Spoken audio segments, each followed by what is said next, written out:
Владыка, тут вот такая новость пришла, я бы сказала, революционная, об объединении католиков и православных. Информацию эту обнародовал один православный иерарх Константинополя. Он сказал, что фактически православные католики уже и так едины, но это будет оформлено официально теперь на бумаге. О чем идет речь? О чем говорят константинопольские иерархи, мы не всегда знаем. Что происходит на фонаре в кулуарах, мы тоже не всегда знаем. Какие они вынашивают планы, мы тоже не всегда знаем. Патриарх Константинопольский в последнее время возомнил себя вершителем судеб православия. Он считает, что он может единолично принимать какие-то решения, поэтому если он примет единоличное решение о том, что православная церковь воссоединяется с католической церковью, то удивляться здесь нечему. После того, как он принял единоличное решение о том, что, оказывается, Украина всегда была территорией Константинопольского патриархата, и что та украинская православная церковь, которая насчитывает 12,5 тысяч приходов, более 100 архиереев, более 250 монастырей, что она вообще как бы не существует. Я думаю, что на фоне таких абсурдных и антиканонических решений не будет ничего удивительного в том, чтобы Константинопольский патриарх без согласия других поместных церквей, без решения тех многочисленных вопросов, которые стоят на повестке православно-католического диалога, просто объявил о том, что произошло воссоединение, подписал бы какую-нибудь бумагу. Для нас, для Русской Православной Церкви, эта бумага ничего не будет значить. Но я вот о чем хотел бы вам рассказать. С 2000 года я участвовал в православно-католическом диалоге. В диалоге, где Константинополь сопредседательствовал. И вот уже в 2000 году была на повестку дня этого диалога поставлена тема унии. И мы говорили о том, что уния является недопустимым методом во взаимоотношениях между двумя церквами.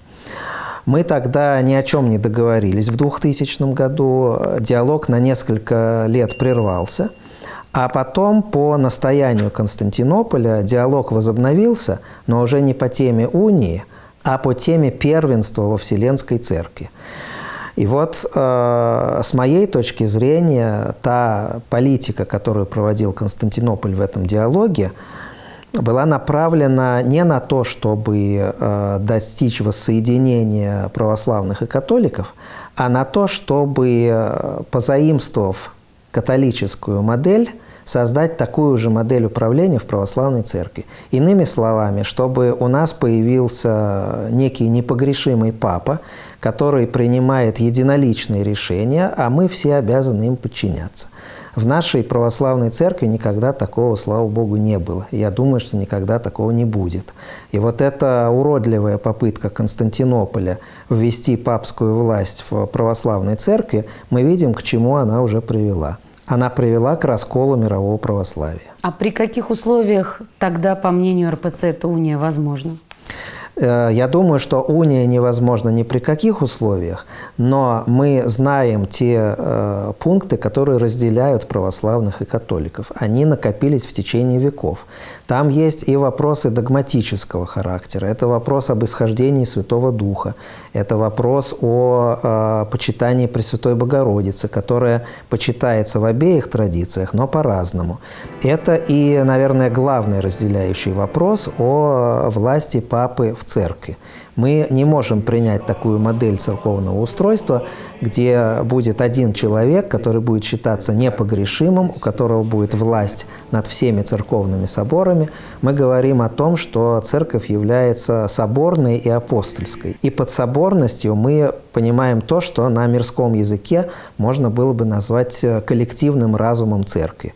У нас в каждой поместной церкви патриарх подотчетен архиерейскому собору, а не архиерейский собор подотчетен патриарху.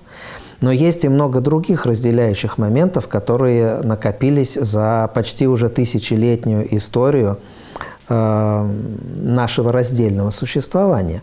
И мы должны очень трезво оценивать эти разногласия. Мы готовы их обсуждать в рамках православно-католического диалога, но не такого диалога, который превращается, по сути, в манипулирование.